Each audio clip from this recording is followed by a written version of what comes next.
Hello everybody, class 9 की worksheet आ गई है बेटा। वर्कशीट नंबर 15 7 अगस्त 2020 की वर्कशीट है। आज हम इंग्लिश मीडियम में हमें कर चुके हैं साइंस की worksheet. Now we suppose to do it in the Hindi medium. परमाणु द्रव्यमान, देखिए मैं आपको फिर से समझा देती हूँ परमाणु होता क्या है। ये देखिए बेटा, ये शेल्स हैं जहाँ पर इलेक्ट्रॉन्स घूम रहे हैं। ये है परमाणु का न्यूक्लियस या केंद्र। परमाणु के केंद्र में होते हैं न्यूट्रॉन और प्रोटॉन। न्यूट्रॉन और प्रोटॉन की संख्या जो परमाणु के केंद्र में उपस्थित होता है वो कहलाता है इसका द्रव्यमान।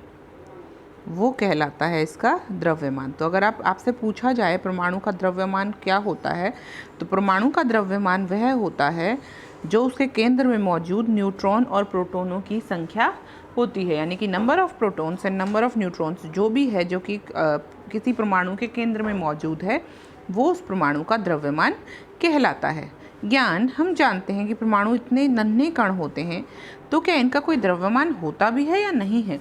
अगर होता है तो हम उसे किस तरह व्यक्त करते और लिखते हैं? हाँ दीदी, वैज्ञानिक जॉन डाल्टन ने कहा था हर परमाणु का अपना एक द्रव्यमान होता है। उन्होंने निश्चित अनुपात के नियम अनुसार परमाणु द्रव्यमान की गणना भी की।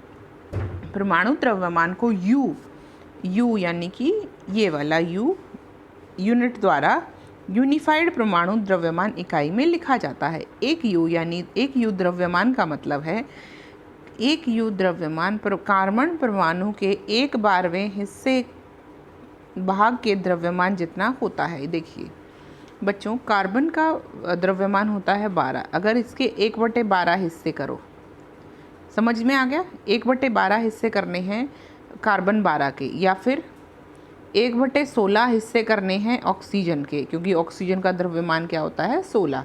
तो आपको एक द्रव्यमान मिल जाएगा। ये कॉन्सेप्ट आपको समझ में आया? तो एक एटॉमिक मास यूनिट यानी एक यूनिफाइड परमाणु द्रव्यमान इकाई को अगर आपको डिफाइन करना है तो आप लिखेंगे एक यू यानी एक परमाणु यूनिफाइड परमाणु द्रव्यमान इकाई का द्रव्यमान कार्बन परमाणु के 1/12वें भाग के द्रव्यमान जितना होता है। देखो, अगर हम किसी तरबूज को एक कार्बन माने और इसकी 12 फाके करें तो 12 यूनिट हो गई, और उसमें से अगर एक फाक को उठा लें तो वो हो जाएगा 1 यूनिट, है ना।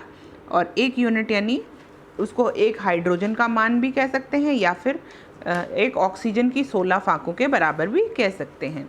दीदी, आपने बताया था अधिकांश परमाणु अधिक अभिक्रियाशील होने की वजह से स्वतंत्र रूप से अस्तित्व में नहीं रह पाते हैं। तो फिर परमाणु किस तरह अस्तित्व में रहती हैं? ज्ञान, परमाणु आपस में अभिक्रिया कर अणु या आयन बनाते हैं जो अत्यधिक संख्या में पुंजित या संगठित हो पदार्थ बनाते हैं, जिसे हम देख, महसूस या छू सकते हैं। यानी कि वो क्या बन जाते हैं? पदार्थ बन जाते हैं, मैटर बन जाते हैं। तो क्या बनता है परमाणु का? देखिए, मैंने आपको पहले भी बताया परमाणु के अंदर होता है न्यूट्रॉन और प्रोटॉन। ये आपका प्रोटॉन है, कोई भी अंदर है, ये न्यूट्रॉन और प्रोटॉन। ये है आपका अंदर वाला हिस्सा केंद्र। इसके चारों तरफ जो जगह है यहाँ पर घूम रहे हैं बहुत सारे इलेक्ट्रॉन। यहाँ पर क्या घूम रहे हैं? बहुत सारे इलेक्ट्रॉन घूम रहे हैं। ये जो इलेक्ट्रॉन यहाँ घूम रहे हैं, इन इलेक्ट्रॉनों की संख्या होनी चाहिए प्रॉपर। जैसे कि अगर इलेक्ट्रॉनों की संख्या पहले शेल में 2, दूसरे में 8, तीसरे में 18 और चौथे में 32 होनी चाहिए। ठीक है, अगर ऐसा है तो इलेक्ट्रॉन जो वो परमाणु होता है वह बहुत ही आराम से रहता है, उसको कोई अभिक्रिया करने की ज़रूरत नहीं पड़ती। लेकिन अगर ऐसा नहीं होता तो परमाणु को अभिक्रिया करने की ज़रूरत होती है। मान लो परमाणु है सोडियम का, सोडियम परमाणु को लें। सोडियम का परमाणु, सोडियम होता है 9, एटॉमिक मास होता है 9 नहीं, एटॉमिक मास होता है सोडियम का एटॉमिक परमाणु संख्या होती है 11। सोडियम की परमाणु संख्या होती है 11 और परमाणु द्रव्यमान होता है 23। परमाणु संख्या 11 का मतलब है 11 ही इलेक्ट्रॉन है इसमें और 11 ही प्रोटॉन है। यही होता है परमाणु संख्या का मतलब, यानी सोडियम में 11 परमाणु हैं, 11 इलेक्ट्रॉन हैं और 11 ही प्रोटॉन हैं। अब इसको कैसे स्टेबल होगा? देखिए, सोडियम का अगर मैं बनाऊं, ये सोडियम का न्यूक्लियस यानी केंद्र है। पहले शेल में 2 इलेक्ट्रॉन घूम रहे हैं, कोई दिक्कत नहीं। दूसरे में घूम रहे हैं 8, 1 2 3 4 5 6 7 8, ये सोडियम। लेकिन सोडियम की एक और शेल है जिसमें इकलौता एक इलेक्ट्रॉन घूम रहा है। अब या तो सोडियम को 7 इलेक्ट्रॉन और चाहिए, 2 8 8 कर ले, 18 नहीं हो रहे तो 2 8 8 कर ले, तो 7 इलेक्ट्रॉन ले, या फिर ये एक इलेक्ट्रॉन को अगर सोडियम छोड़ दे, इसको अगर सोडियम छोड़ दे इस इलेक्ट्रॉन को, तो सोडियम क्या हो जाएगा 2 और 8, है ना। सोडियम के पास इलेक्ट्रॉन रह जाएंगे 2 और 8, इसलिए सोडियम क्या करता है, सोडियम इस इलेक्ट्रॉन को छोड़ देता है, इस इलेक्ट्रॉन को हटा देता है। इलेक्ट्रॉन जैसे ही सोडियम छोड़ता है तो सोडियम पर धनात्मक आयन आ जाता है, धन आवेश आ जाता है। जो भी परमाणु इलेक्ट्रॉन छोड़ते हैं उन पर धन आवेश आता है, और जो भी परमाणु इलेक्ट्रॉन लेते हैं उन पर ऋण आवेश आता है। जैसे कि क्लोरीन होता है बच्चों, क्लोरीन होता है 17, क्लोरीन होता है 17 और 35। 17 होता है इसकी परमाणु संख्या मतलब इसके प्रोटॉन्स और इलेक्ट्रॉन्स होते हैं 17। अब क्लोरीन के साथ क्या समस्या है देखिए, क्लोरीन के पास पहले वाले शेल में 2, ठीक है, दूसरे वाले में 8, बिल्कुल सही है, तीसरे वाले में 7। तो क्लोरीन को या तो 7 छोड़ने पड़ेंगे या 1 लेना पड़ेगा, तो इसलिए क्लोरीन क्या कर सकता है, क्लोरीन आसानी से किसी से 1 इलेक्ट्रॉन ले सकता है। जैसे ही क्लोरीन सोडियम से ये 1 इलेक्ट्रॉन लेता है तो क्लोरीन पर एक ऋण आवेश आ जाता है, क्योंकि इस पर क्या है, उधार है, कर्ज है। ये बात समझ में आई। तो जो परमाणु जब इलेक्ट्रॉन छोड़ देते हैं तो वो धन आवेश वाले आयन बनाते हैं, और जब इलेक्ट्रॉन ले लेते हैं तो ऋण आवेश वाले बनाते हैं। जैसे कि सोडियम क्लोराइड में सोडियम देता है और क्लोरीन एक इलेक्ट्रॉन ले लेता है, इसलिए क्लोरीन पर होता है ऋण आवेश और सोडियम पर होता है धन आवेश। इसके अलावा ये तो आयन बनाने वाली प्रक्रिया, कई बार और परमाणु क्या बना सकते हैं, अणु बनाते हैं। अगर परमाणु अपने जैसे ही परमाणुओं के साथ मिलते हैं तो उसको कहते हैं तत्वों के अणु। ठीक है बच्चे, तत्वों के अणु यानी अपने जैसे ही और परमाणुओं के साथ जब परमाणु मिलकर कोई अणु बनाता है तो उसको कहते हैं तत्वों के अणु। और जब वो किसी और परमाणु के साथ मिलकर बनाता है, जैसे कि हाइड्रोजन ऑक्सीजन के साथ मिलकर बनाता है पानी, तो उसको कहेंगे यौगिक के अणु। कौन से अणु, यौगिक के अणु। चलिए ये हो गया क्लियर, आगे चलते हैं। अब आते हैं क्वेश्चन, क्या सभी पदार्थ का परमाणु द्रव्यमान एक जैसा होता है? नहीं, इसका उत्तर होगा नहीं, सभी का द्रव्यमान अलग अलग होता है। आगे देखिए, यहाँ पर पढ़िएगा।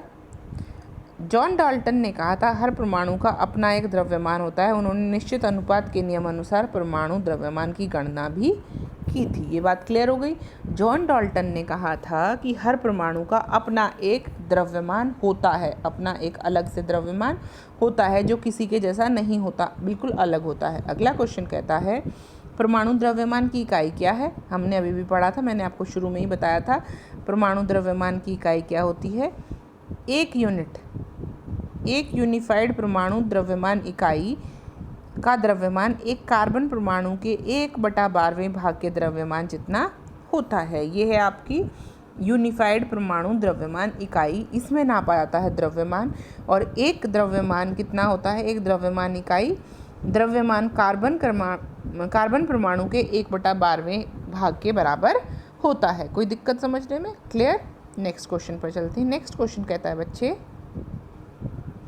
परमाणु किस प्रकार अस्तित्व में रहते हैं? उदाहरण सहित लिखिए।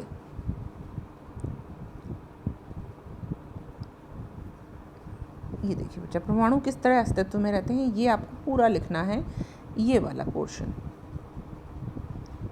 परमाणु दो ही तरीके से अस्तित्व में रहते हैं, या तो वो अणु बना लेते हैं या फिर वो आयन बना लेते हैं। आयन बनाने का फंडा मैं आपको बता चुकी हूँ।